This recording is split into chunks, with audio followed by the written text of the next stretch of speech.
Kami menyadari keterbatasan kami dalam memahami hal-hal yang rohani. Kami mengakui keterbatasan kami untuk menjadi pelaku firman yang setia. Kami mengakui keterbatasan kami juga Tuhan untuk bisa memahami apa yang menjadi maksud Tuhan secara bagi kami. Karena itu sejak dari awal pemberitaan firman ini, kami minta anugerah karunia-Mu, damai sejahtera yang memenuhi akal dan pikiran kami, Tuhan. Melalui pikiran kami itu memenuhi hati kami. Di dalam nama Tuhan Yesus Kristus, semuanya siap dengan firman Tuhan, sama-sama katakan amin. Silakan duduk Bapak Ibu Saudari. Terima kasih untuk tim pujian penyembahan yang telah membawa kita menyembah Tuhan dengan penuh semangat.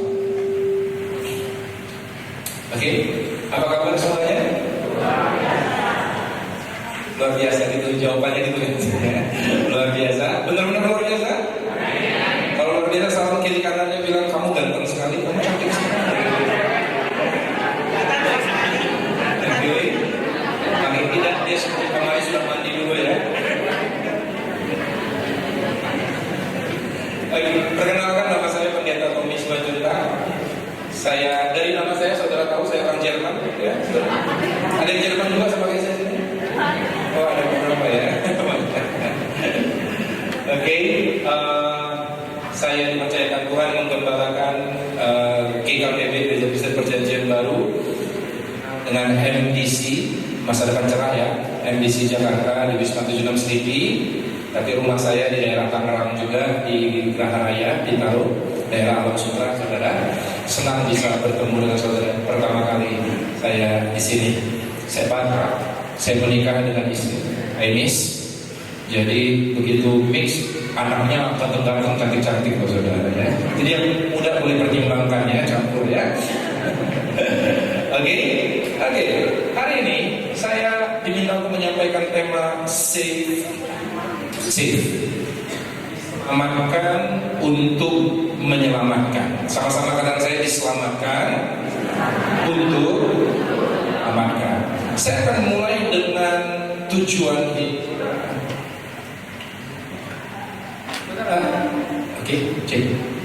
Oke. Nah, saudara, dalam hidup itu ada orang yang banyak salah mengerti, gitu ya.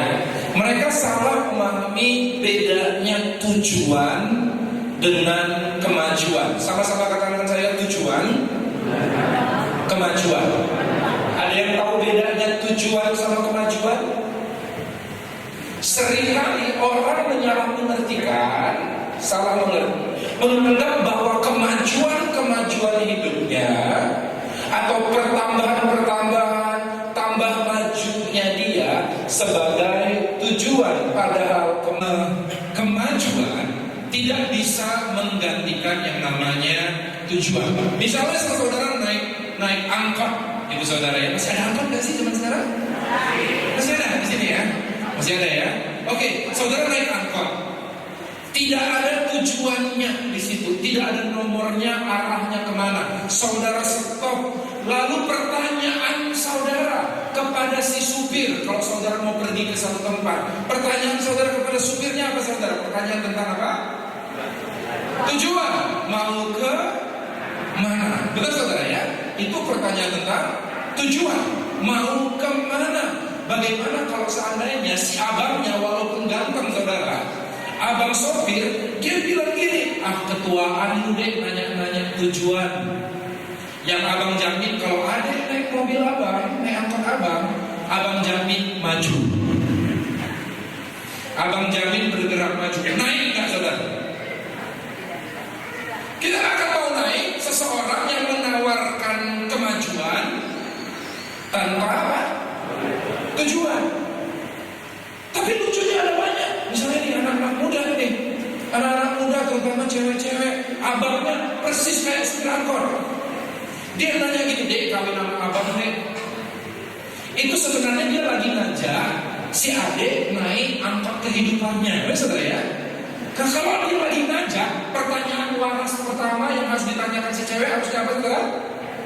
Pertanyaan tentang tujuan. mau kemana di bawah hubungan ini? Mau kemana? Apa tujuannya, Bang? Jangan-jangan abang mau apa? Abang mau jadi kepala mafia, aku mau jadi gembala. Jangan abang mau gini, aku gini. Jangan-jangan beda arah.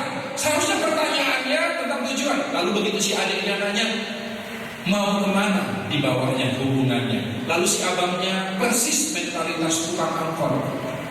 Dia jawabnya kayak gini, dek ketuaan lu nanya-nanya tentang tujuan yang abang jamin.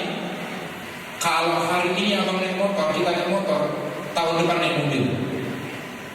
Kalau tahun depan udah naik mobil, tahun depannya lagi beli rumah. Kalau tahun depannya udah beli rumah, tahun depannya kita keliling dunia. Mau nggak? Si adiknya lucunya mau.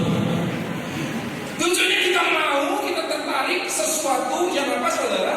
Yang hanya maju, tetapi tidak ada yang dituju. Amin. Kemajuan tanpa tujuan. Tahukah saudara arti dosa? Dosa itu bukan cuma sekedar berzina, membunuh, atau berkata-kata kotor, atau menghujat Tuhan. Itu aktivitas dosa. Tetapi arti kata dosa sesungguhnya, arti kata dosa saudara adalah saudara dalam bahasa Yunani-nya adalah hamartia. Hamartia artinya lebih tepatnya meleset. Sama seperti orang yang mau menembakkan anak panah tepat ke lubang itu, saudara tahu ya, bullseye gitu ya saudara. Tujuan anak panah mau diarahkan ke situ, begitu ditembakkan ternyata anak panahnya bengkok-bengkok, dia pergi ke tempat lain. Kalau dia pergi ke tempat lain meleset, tidak kena tujuannya, maka si pemanah akan tepuk jidatnya dan berkata hamartia bahasa Yunani-nya, atau dalam bahasa Indonesianya dosa. So dosa lebih dari hanya sekedar berbuat yang tidak bermoral, tetapi dosa adalah meleset dari tujuan Allah dalam hidup. Dan kalau kau meleset dari tujuan Allah dalam hidupmu, di luar tujuan Allah, di luar kehendak Allah, tidak ada perkenanan Allah. Di luar, kalau tidak ada perkenanan Allah, maka hidupmu menjadi meaningless atau tidak ada artinya. Amin saudara. Coba sebelum itu dikatakan seperti berikut saudara. Apa sih tujuan? Sebenarnya sekarang apa tujuan Tuhan menciptakan manusia? Firman Tuhan katakan bahwa tujuan segala sesuatu adalah kemuliaan Allah. Jadi kalau saudara tahu bahwa dosa itu bukan hanya sekedar tindakan-tindakan yang tidak bermoral itu, tetapi meleset dari tujuan Allah dalam kita. Tujuan Allah bagi setiap kita, kiri kanan depan belakang, apapun profesimu, apapun pelayananmu, mau ibu rumah tangga, mau PNS, atau engkau pedagang, apapun, engkau student, tetapi aku mau katakan, firman Tuhan katakan bahwa tujuan segala sesuatu adalah untuk kemuliaan Allah. Alam semesta diciptakan untuk apa? Kemuliaan Allah. Dikatakan Mazmur 19 ayat 2-3, langit menceritakan kemuliaan Allah dan cakrawala memberitakan pekerjaan tangannya. Hari meneruskan berita itu kepada hari dan malam menyampaikan pengetahuan itu kepada malam. Alam semesta diciptakan untuk engkau mengetahui bahwa tujuannya adalah untuk memuliakan Tuhan. Jadi kalau kau tamasya, kau pergi kemana-mana saudara, pastikan kau melihat kebesaran Tuhan. Amin saudara. Baru holiday-nya kita, liburannya kita gak sia-sia. Dikatakan ini seperti berikut, segala sesuatu, sebab segala sesuatu dalam Roma dikatakan Roma pasal 12, segala sesuatu adalah dari Dia dan oleh Dia dan kepada Dia, bagi Dia kemuliaan. Apapun yang kita lakukan untuk memuliakan Tuhan.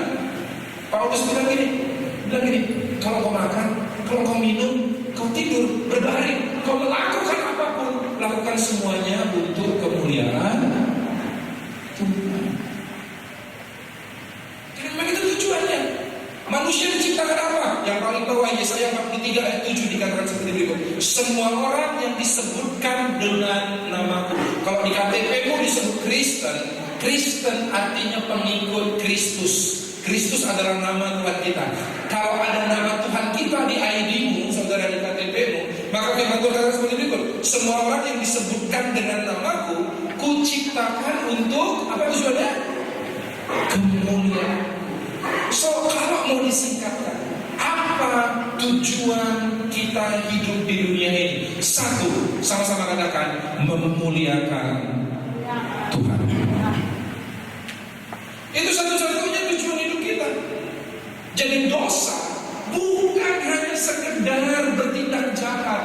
Enggak, di saat engkau hidup tidak memuliakan Tuhan, maka apa yang terjadi? Engkau sedang hidup di dalam dosa. Meresek. Kita meleset. Tapi Pak, hidupku baik-baik aja. Hidupku diberkati. Hidupku kaya, Pak. Anakku baik-baik. Cucuku jadi juara sekolah. Itu bukan jaminan bahwa Tuhan sedang disenangkan dalam hidupmu. Betul kan? Ya, karena kalau nggak sesuai dengan tujuan, apapun kemajuan yang kau capai, nggak ada artinya. Ya sudah katakan aja. Contoh. Mic ini tujuannya buat apa? Untuk mengeraskan suara. Penciptanya menciptakannya untuk satu tujuan, mengeraskan suara. Bayangkan saudara, mic ini wireless ini ya. Suatu kali saudara ibu gembala menampung ada orang dari kampung banget, dari gunung jauh banget saudara, untuk jadi ya karena kasihan untuk jaga gereja. Lalu habis itu waktu beres-beres mic ini kejatuh. Lalu si bapak itu melihat apa ini yang dia ambil. Dia nggak ngira bahwa itu gereja, kira-kira ada orang yang ngejatuhin, dikiranya gitu. Dia ambil apa ini ya? Nggak pernah lihat. Lalu dia pulanglah ke rumah. Istrinya baru datang dari kampung juga. Dia lagi suka bikin pecel. Dia bilang, "Mboe, iki apa ya?" Dia bilang gitu. "Apa ini?" Langsung istrinya yang baru ke kota, dia bilang, "Ih, bapak kampungan deh," katanya. Kalau sama-sama dari kampung barusan. Dia bilang, "Ini namanya ini nih." Langsung aja aku tunjukin. Susah jelasin kalau nggak ngerti. Dia bilang gitu. Langsung dia ambil apa namanya, cobeknya. Lalu dia ambil apa, kacang. Dia tabur di situ. Ini gunanya ini. So, diulek. Bisa nggak buat ulek? Bisa. Halus juga. Halus. Dan karena ini bekas dipakai pendeta Tommy, jadi ada kadang-kadang ludahnya tak muncul di sini, yang menggumpal-gumpal, dan itu menciptakan cita rasa tersendiri di kacang-kacang yang diulek itu, saudara ya. Waduh, sejak dia pakai ulekan baru ini, pecelnya laku. Pecelnya laku. Dia nggak mau ganti dan nggak pernah dicuci. Karena ini bikin cita rasa tertentu. Oh, dia berpindah dari satu gerobak, 2 gerobak, 3 gerobak, 4 gerobak. Dia punya banyak cabang pecel. Hanya karena apa? Mic ini. Jadi kaya dia. Suatu kali ibu gembala pengen kunjungin stafnya. Lalu begitu dia kunjungin dan dia ketemu sama bapak ini. Katanya, "Istri kamu punya usaha pecel ya?" kata ibu gembala. "Iya bu, mau lihat?" "Iya lihat." Begitu ibu gembala melihat lagi mulai saudara, kaget setengah mati. Itu adalah wireless mic yang hilang selama ini. Ini mic yang hilang selama ini. Dan tahu apa sih, dengan santainya dia mulai saudara. Waduh, itu mic gereja, kata si ibu. "Apa itu mic?" kata siapa namanya, si bapaknya. "Itu buat mengeraskan suara. Tujuannya begitu. Orang khotbah atau orang nyanyi kedengaran sampai ujung. Mengeraskan suara itu tujuannya." "Ah, enggak bu, ini tujuannya untuk memuatkannya." "Enggak, itu tujuannya untuk mengeraskan suara." Lalu si bapaknya bilang gini, ditimpalin sama istrinya, bilang gini, "Bu, gini aja, gak usah pusing deh, jelasin aja. Kalau memang ini bukan ulekan, kenapa bisa sampai banyak banget? Bisa sampai 10 gerobak kami. Gara-gara ulekan gerobak ini jadi 10 gerobak. Kalau ini memang bukan ulekan, kenapa saya bisa sampai 10 gerobak? Ayo kenapa? Ibunya, kemana kau tahu? Tetapi yang pasti bukan itu tujuan dia diciptakan. Sebenarnya apa maksud saya? Si ibu lagi bicara kemajuan. Ibu gembala lagi bicara tentang tujuan. Kira-kira apa maksud saya? Nah, kalau kita nambah bahwa apapun yang kita dapatkan di bumi ini nambah sih, hidupnya tambah baik, keluarga, anaknya baik-baik, dan kita nambah, artinya aku sudah berada dalam kehendak Tuhan. Belum tentu. Karena mungkin saja engkau punya kemajuan, tapi sebenarnya engkau sedang jauh dari tujuan Tuhan. Kira-kira yang nangkap maksud saya? Kata-kata apa saudara? Wah, ini saya senang nih kalau di sini ngerti. Berikan tepuk tangan buat Tuhan kita. Tadi apa tujuan kita memuliakan Tuhan? Pertanyaannya langsung aja. Bagaimana cara memuliakan Tuhan? Kan saudara? Next, bagaimana cara memuliakan Tuhan, saudara? Dikatakan seperti berikut, saudara. Dikatakan di dalam 1 Petrus 1 ayat 18 ya, saudara ya. 1 Petrus 1 ayat 18 sampai 19. Tuhan menebus kita bukan hanya dari dosa, tapi dari hidup yang sia-sia. Sebab kita baca sama-sama 1, 2, 3. Kamu tahu bahwa kamu telah ditebus dari cara hidupmu yang sia-sia, yang telah kamu warisi dari nenek moyangmu itu, bukan dengan barang yang fana, bukan pula dengan perak atau emas, melainkan dengan darah yang mahal, yaitu darah Kristus, yang sama seperti darah anak domba, yang tidak bernoda dan tak bercacat celah. Saudara lihat, Petrus dengan jelas mengatakan bahwa tujuan Yesus mati buat kita bukan hanya supaya kita tidak lagi masuk neraka, tetapi tujuannya adalah supaya kamu telah ditebus dari cara hidup yang sia-sia. Hidup yang sia-sia artinya hidup yang tidak berguna. Apa itu hidup yang tidak berguna? Artinya hidup yang tidak sesuai tujuan. So Tuhan mati buat kita bukan hanya supaya kita nanti mati masuk surga. Enggak cuma itu. Dia pengen engkau bukan cuma mati buat dia, tapi hidup di dunia bagi dia. Orang Kristen zaman dulu kayak gitu. Mati bagi Tuhan, mati bagi Tuhan. Perang bagi Tuhan. Tapi disuruh hidup bagi Tuhan susahnya minta ampun. Lebih susah mana? Mati bagi Tuhan atau hidup bagi Tuhan? Saya rasa lebih susah hidup bagi Tuhan. Mati bagi Tuhan ya udah, cuma sekali aja didor. Mau nyangkal Yesus, udah didor, mati udah. Tetapi hidup bagi Tuhan kau harus menyangkal diri setiap hari, mematikan keinginanmu setiap hari, supaya bisa hidup bagi Tuhan. Apapun yang kau lakukan, memuliakan Tuhan, karena itu tujuan hidup kita. Kira-kira nangkap apa yang saya ingin bicarakan hari ini? Amin saudara? Memuliakan Tuhan. Nah, kita langsung sekarang bagaimana caranya. Yang pertama, bagaimana cara memuliakan Tuhan? Saya melihat saudara ada 3, saudara. Bisa kita lihat sama-sama. Yang pertama, hidup bagi Tuhan yang memuliakan, hidup yang memuliakan Tuhan adalah gaya hidup terang. Mari kita bisa sama-sama dalam Matius pasal yang ke-5 ayat yang ke berapa saudara? 14 sampai 16 dikatakan seperti ini. Kamu adalah terang dunia. Kota yang terletak di atas gunung tidak mungkin tersembunyi. Lagi pula orang tidak menyalakan pelita lalu meletakkannya di bawah gantang, melainkan di atas kaki dia, sehingga menerangi semua orang di dalam rumah itu. Demikianlah hendaknya terangmu bercahaya di depan orang, supaya mereka melihat perbuatanmu yang baik dan memuliakan Bapamu yang di sorga. Jadi bagaimana cara memuliakan? Jadi tujuan hidup kita itu memuliakan Tuhan, udah ada yang lain. Bagaimana caranya? Yang pertama, gaya hidup terang. Apa itu terang? Kalau saudara lihat tadi, saya katakan seperti berikut. Kamu adalah terang dunia.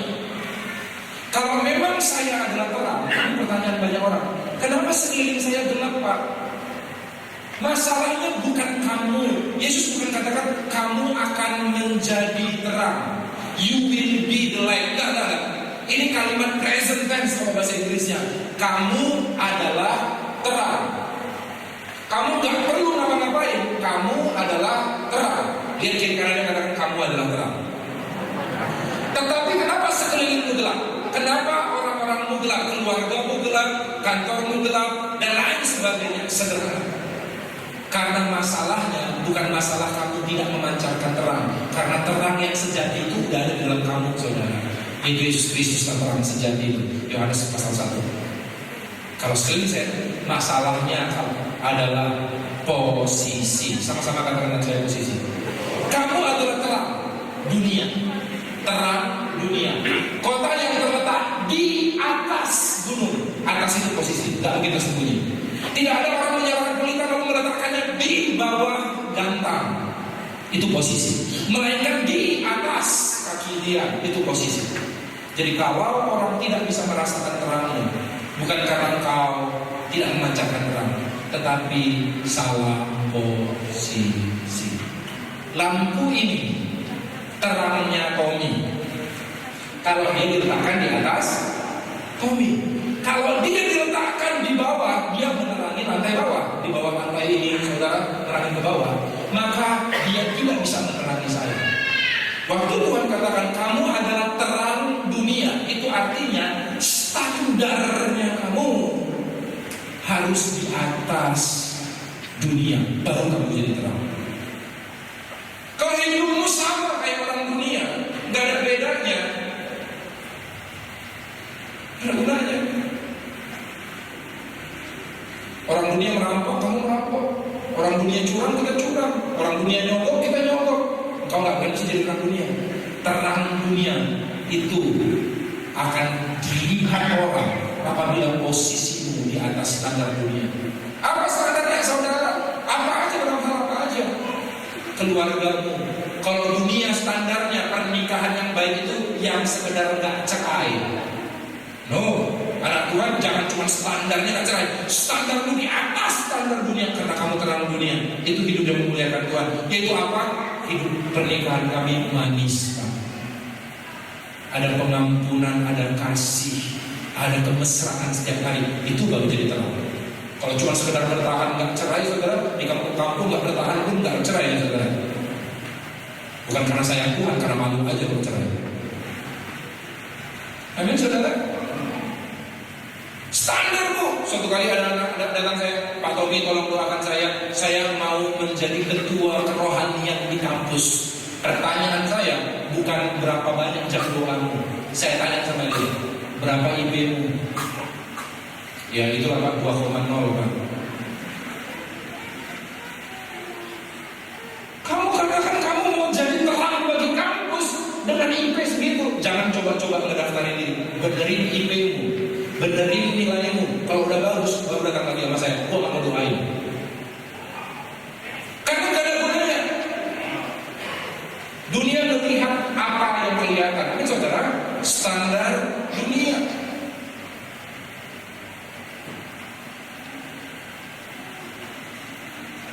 Gaya hidup terang. Sama-sama saya gaya hidup terang. Kasihmu di atas rata-rata dunia. Jangan sama kayak orang lain. Kalau orang dunia kan gini, kalau dia baik sama gue ya Pak, gue lebih baik sama dia. Tapi kalau dia jahat, hati-hati Pak. Lebih jahat dia, apa bedanya kita sama orang dunia? Amin, saudara. Next, yang kedua saudara. Ini saya bisa cerita, saudara. Yang kedua adalah gaya hidup saksi. Sama-sama katakan saya gaya hidup bersaksi, saudara. Gaya hidup bersaksi, saudara, dikatakan seperti berikut. Yesus di hari-hari terakhir sebelum dia disalibkan, dia berdoa buat murid-muridnya dan dia menaikkan doa ini. Perhatikan saudara. Yohanes pasal yang ke-17 ayat yang keempat. Kita baca sama-sama. Yohanes pasal 17 ayat 4 dikatakan, Aku telah, kata Yesus, aku telah mempermuliakan engkau. Bagaimana caranya mempermuliakan Bapak? Dengan jalan menyelesaikan pekerjaan yang engkau berikan kepadaku untuk melakukannya. Cara memuliakan Tuhan yang pertama, gaya hidup terang. Yang kedua, gaya hidup bersaksi. Aku mempermuliakan engkau, kata Yesus, dengan jalan menyelesaikan kehendakmu. Tahukah saudara apa kehendak Bapa yang terbesar? Kehendak Bapa yang terbesar Ada satu ini di dalam kitab 2 Petrus dikatakan dia berkehendak supaya jangan satu orang pun binasa. Dan ini yang saya mau katakan, kita gereja seringkali sibuk-sibuk moles-moles kondisi gereja. Lalu kita katakan, mari kita disuruh pergi malah ngundang. Benar gak saudara? Yesus katakan, pergilah, jadikan semua bangsa muridku. Saudara pergi atau ngundang? Datanglah ke gereja kami. Pengkorbannya orang Batak namanya Tommy Simanjuntak. Bukannya pergi malah ngundang. Bagaimana mau jadi saksi? Yang ketiga katakan, kita sibuk poles-poles yang lain. Sampai kita nggak tahu, kita katakan, ya kalau mencintai Tuhan ya begitu. Satu kali ada sebuah kisah mausoleum, saudara. Saudara pernah dengar mausoleum? Mausoleum adalah sebuah istana yang kuburan yang berbentuk istana. Siapa yang tahu di India ada namanya Taj Mahal, benar saudara ya? Dia istana yang berbentuk kuburan. Di Cina juga banyak saudara. Raja-raja kaisar Cina itu punya istana namanya Mausoleum. Mau itu adalah istana, soleum itu solitude, artinya ketenangan, tempat kuburan, artinya kuburan yang besar kayak istana. Suatu kali ada cerita seperti berikut. Ada seorang raja yang begitu sayang sama istrinya. Singkat cerita, istrinya meninggal di usia yang sangat muda. Sang raja yang begitu cinta sama istrinya ini, dia ngapain saudara? Dia berniat untuk mengabadikan cintanya kepada istrinya dengan membangunkan sebuah istana sebagai kuburan istrinya. Dipanggil semua arsitek terbaik di kota itu, dipanggil semua kontraktor terbaik di kota itu, tukang bangunan, tukang ukir yang paling hebat.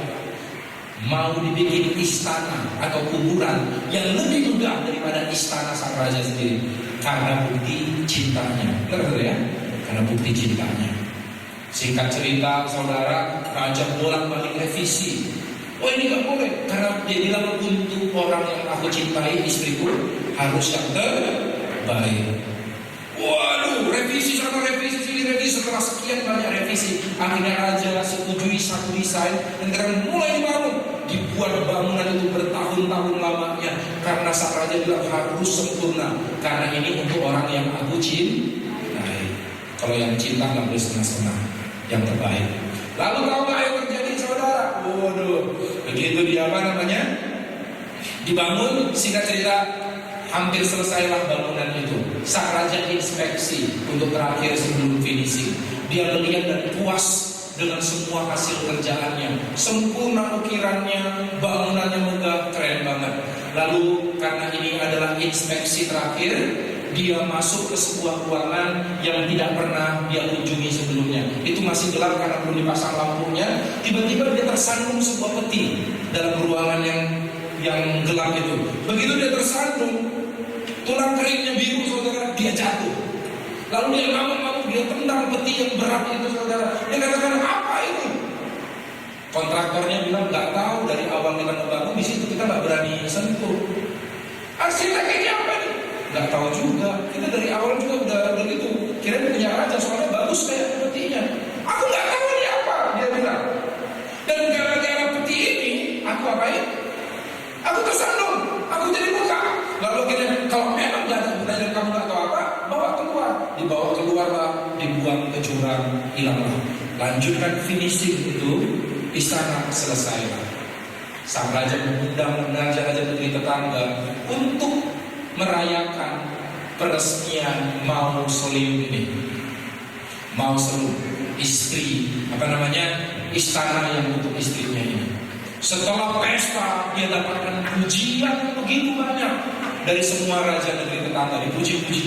Hebat kamu pria paling cinta istri. Oh kamu pria yang paling romantis. Hebat kamu gak pernah hitung-hitungan sama orang yang kamu cintai. Dia tenang ya gitu dong kalau cinta begitu. Menjelang akhir pesta itu, datanglah seorang raja negeri tetangga. Dia bilang gini, kamu hebat bro. Tetapi setelah aku dari tadi keliling-keliling nih, Ini istananya kan megah, lebih megah daripada istanaku dan istanamu, dia bilang. Setelah aku keliling-keliling, ini kan istana ini dibuat untuk tempat kuburan istrimu ya? Iya. Sebagai tanda cintaku ya? Iya. Boleh aku tahu di bagian mana di istana ini kamu letakkan mayat istrimu?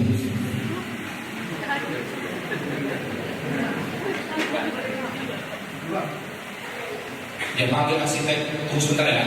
Arsitek istri gua mana? Udah mati pak.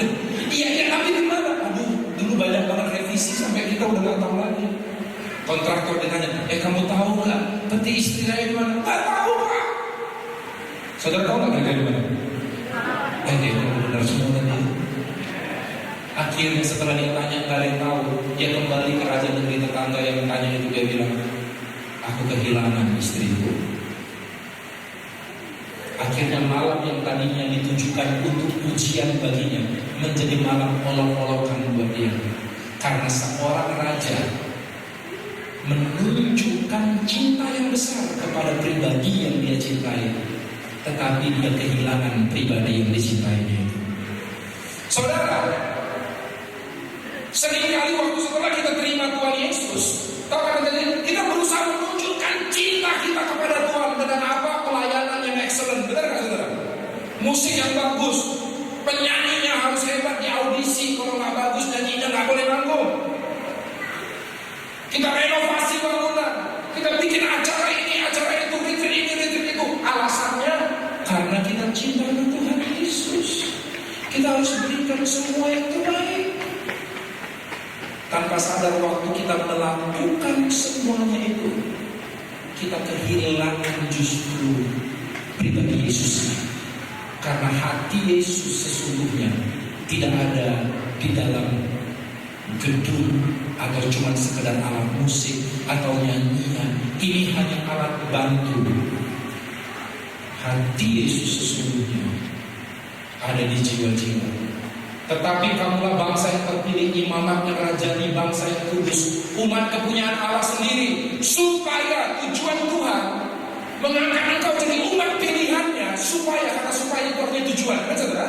Supaya kamu memberitakan perbuatan-perbuatan yang besar dari Dia yang telah memanggil kamu keluar dari kegelapan kepada terangnya yang ajaib. Orang kalau lihat hidupmu tertarik kepada Tuhannya. Amin saudara. Dan yang terakhir, bagaimana memuliakan Tuhan. Yang ketiga adalah gaya hidup bersyukur. Gaya hidup bersyukur. Di dalam kitab Mazmur 50 ayat 23 dikatakan apa saudara? Siapa yang baca sama-sama mempersembahkan syukur sebagai korban, ia memuliakan aku. Ya, Tuhan dimuliakan lewat nyanyian dan pujian penyembahan kita. Tetapi dikatakan seperti berikut, siapa yang mempersembahkan syukur bukan sebagai ucapan terima kasih, sebagai korban. Saudara tahu setiap kali ada kata korban di Alkitab itu ada darah yang tercurah. Jadi ini kitab syukur bukan karena duitnya, dompetnya lagi tebel, bukannya dia dapat berkat, tetapi di saat dia lagi terluka, dia mempersembahkan syukur kepada Yesus. Gak ada kisah yang lebih keren daripada Ayub, benar nggak saudara? Saat itu dalam satu malam, istrinya Ayub meninggalkan Ayub, anak-anaknya mati semuanya, hartanya habis diambil perampok, rumahnya kebakar, dan bahkan apa saudara? Tubuhnya pun borok. Di tengah semua kemajuan dalam hidupnya, itu kan kemajuan ya, harta, anak, istri, rumah, pencapaian, semua kemajuan dalam hidupnya diambil iblis dalam satu malam. Lalu istrinya datang dan bilang, kau masih memuji Tuhan, kutukilah Allahmu dan matilah. Tetapi Ayub bilang gini, perhatikan, Ayub bilang gini, engkau berbicara seperti perempuan gila. Masakan kau mau terima yang baik saja dari Allah, tetapi tidak mau terima yang buruk? Lalu dia katakan seperti berikut.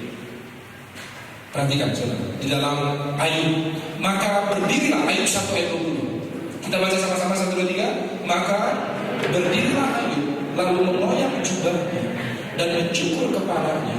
Kemudian sujudlah ia apa? Dan meratap dia? Enggak. Di tengah-tengah kehilangan semua kemajuan hidupnya, dia menyembah. Dan dia bilang gitu, katanya, dengan telanjang aku keluar dari kandungan ibuku, dengan telanjang juga aku akan kembali ke dalamnya. Tuhan yang apa?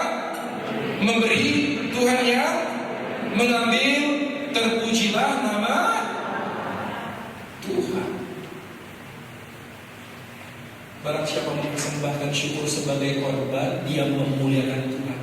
Ayub tahu tujuan hidupnya memuliakan Tuhan, sehingga sekalipun semua kemajuan hidupnya diambil iblis, dia katakan, iblis kau boleh ambil kemajuan hidupku, tetapi kau gak bisa ambil tujuan hidupku. Tujuan hidupku yaitu ngapain?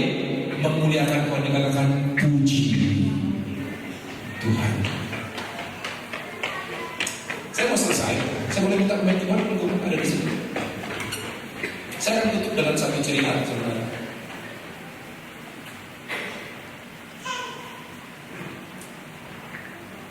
Saat itu saya waktu masih muda, saya dipanggil, sekarang udah agak tua ya. Saya dipanggil Tuhan untuk menjadi hamba Tuhan. Saya seorang insinyur, saya teknik sipil, lulusan ITB, saudara. Waktu saya di kampus, Tuhan panggil saya, dan waktu Tuhan panggil saya belajar menyerahkan hidup sepenuhnya kepada Tuhan saat itu. Tapi orang tua nggak ngizinin, jadi saya sempat kerja lah selama beberapa tahun. Saya ahli gempa, saya desain high-rise building. Saya ahli bangunan tahan gempa, saudara. Nah, waktu Tuhan panggil saya, ada satu penglihatan bahwa saya berdiri di hadapan ribuan anak muda saya. Dan saat itu saya menanggapi panggilan Tuhan. Jalanlah saya jadi hamba Tuhan, pergi ke Australia untuk sekolah misi di sana, pergi ke Afrika sempat untuk menjadi melayani saudara, balik ke Indonesia, pulang ke Indonesia, tibalah pria ini ketemu jodoh, merasa jodoh saat itu. Saat itu usia saya masih 27 tahun. Puluhan tahun yang lalu, saya udah tua saudara. Saat itu saya pikir, oh ini waktunya nikah deh, waktu nikah. Ternyata singkat cerita setelah pacaran, orang tua saya datangkan dari Medan, ketemu orang tuanya dia, saya udah cari rumah, beli cincin kawin udah loh saudara. Semua tiba-tiba di ujung-ujungnya calon istri yang saya anggap jadi calon ibu gembala ini saudara, dia bilang, aku gak jadi deh, aku gak siap jadi istri pendeta. Mungkin saat itu dia supaya saya cepat menjauh dari dia langsung bilang gini alasannya.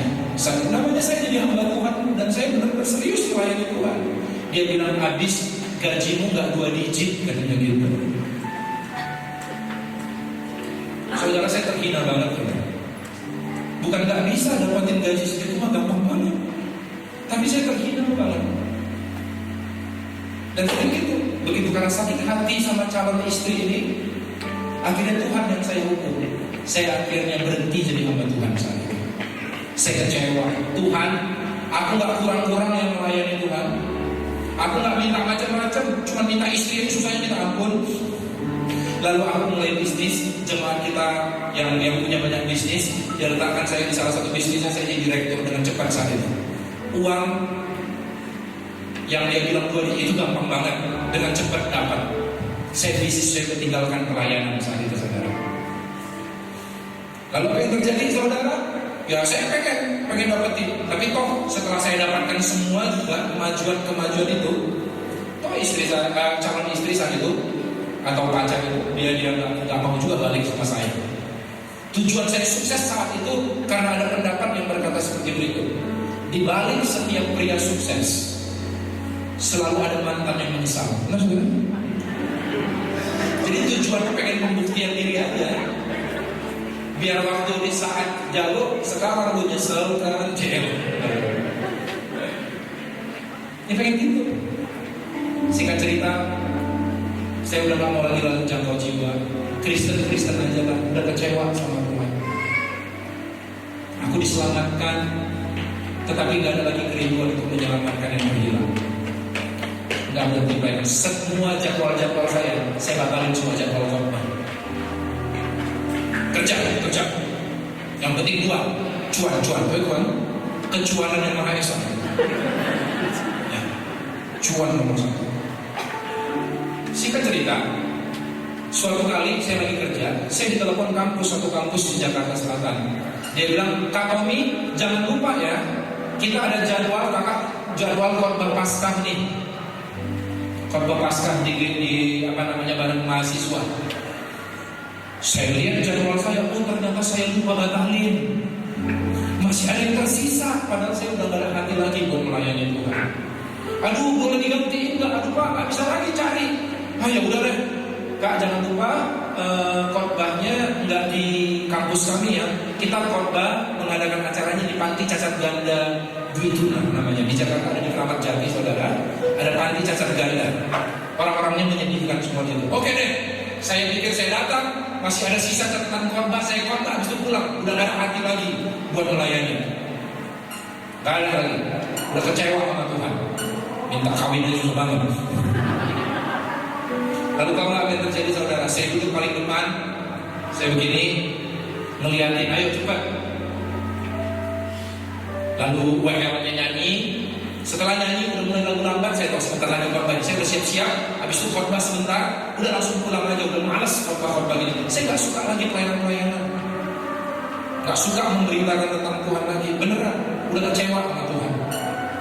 Lalu tiba-tiba saya udah kira WL-nya udah selesai, amin. Saya kira saya masuk naik ke atas, WL-nya cari masalah. Dia bilang semua sama anak-anak yang cacat itu, dia bilang gini, ada yang mau kesaksian pujian. Saya berdoa dalam hati, karena pengen cepet-cepet pulang. Saya bilang, jangan ada yang mau. Semua anak angkat tangan. Maju deh satu persatu kesaksian, lucu-lucu semua.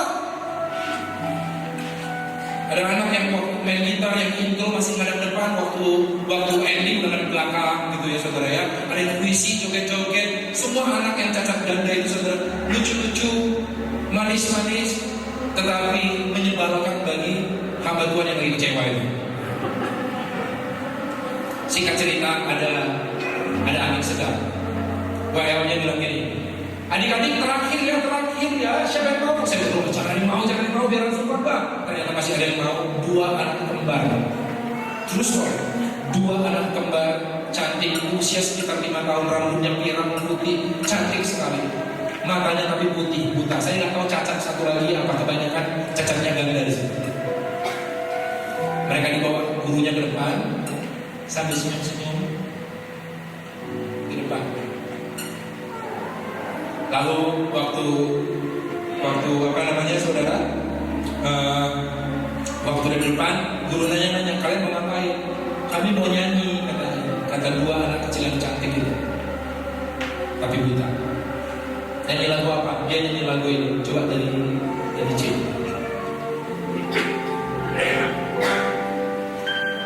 Saat ku tak melihat jalanmu, saat ku tak mengerti rencanamu, namun tetap ku pegang janjimu,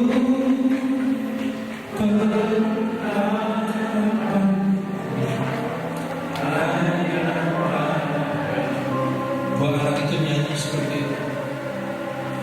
Saya yang tadinya melihat malas-malasan, lama-lama air mata saya mulai menetes. Makin lama makin deras, lama-lama makin deras, dan saya berlutut di depan kursi saya, nangis kayak anak kecil sejadi-jadinya. Sambil anak itu terus bernyanyi, saya teriak kayak anak kecil nangis, karena Tuhan Roh Kudus sudah jelas ngomong gini di hati saya. Tommy anakku, mungkin saat ini engkau tidak bisa melihat jalan hidup yang kupilihkan untukmu, tapi kamu lihat 2 anak itu, jalankan jalan hidup yang kupilih untuknya. Jalan secara fisik di depan matanya pun dia gak bisa lihat, tapi dia masih bisa berkata, hatiku percaya. Mereka masih bisa bilang, hatiku percaya.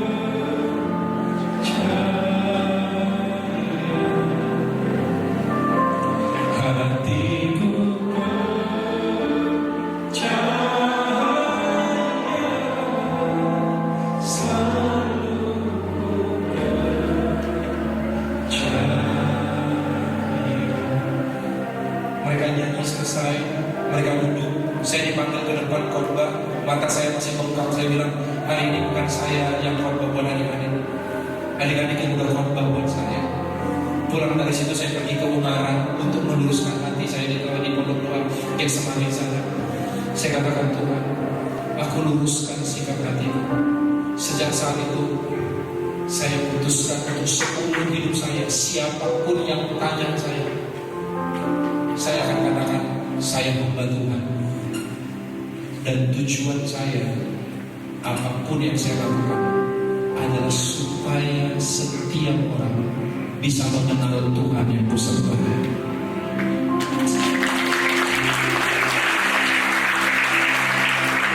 Itu tujuanmu diciptakan, memuliakan Dia. Sama-sama kita bangkit berdiri. Saya nggak tahu apa yang kau alami sekarang. Apakah engkau orang yang masih sibuk kejar-kejar kemajuan, seolah nggak punya Tuhan aja? Engkau sibuk kejar kemajuan supaya ada rasa aman, dan di saat semua baik-baik, engkau merasa bahwa oh berarti Tuhan baik-baik aja sama saya. Belum tentu. Tuhan ingin kau memuliakan Dia, memuliakan Dia. Jadi saksinya lewat bibirmu, kau mengucap syukur padanya dalam segala keadaan. Gaya hidupmu itu jadi terang. Tapi hari ini kau melihat apa mungkin engkau seperti aku waktu itu. Engkau yang kecewa sama Tuhan dan bilang udahlah. Kita kecewa karena kita anggap Tuhan kayak mendukung saya untuk dapatin kemajuan hidup saya. Tuhan kayak gak dukung. Padahal Tuhan sekarang, kalau Dia ambil kemajuan hidupmu, kemungkinan besar Tuhan lagi menarik perhatianmu kepada tujuannya dalam hidupmu. Engkau gak bisa lihat, engkau hanya bisa percaya. Amin, saudara. Saat ku tak melihat jalanmu, saat ku tak mengerti rencana, namun tetap ku pegang janjimu.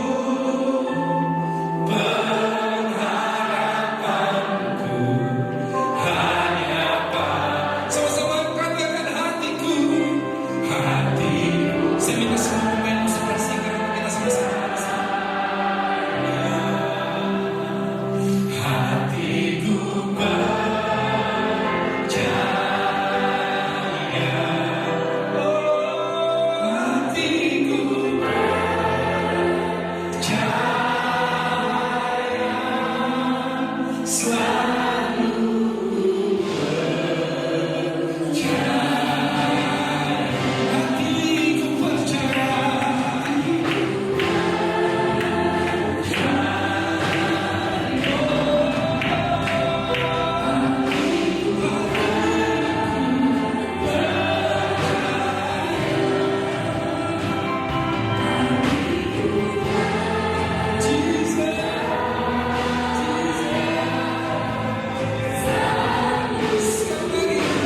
buat kita semua di saat kita nyanyikan lagu ini pada hitungan yang ketiga sebagai tanda kesungguhanmu sama Tuhan.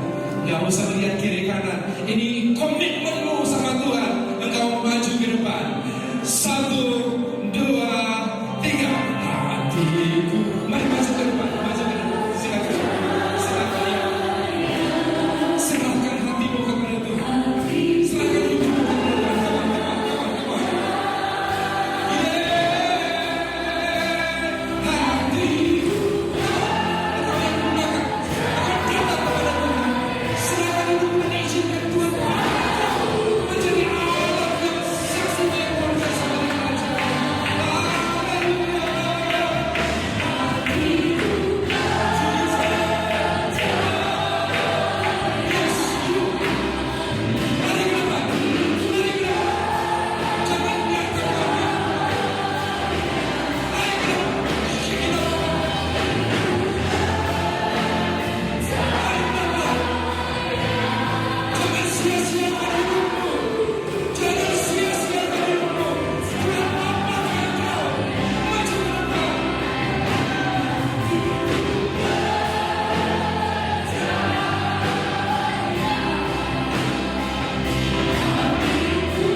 Supaya aku hidup murni untuk tujuanmu.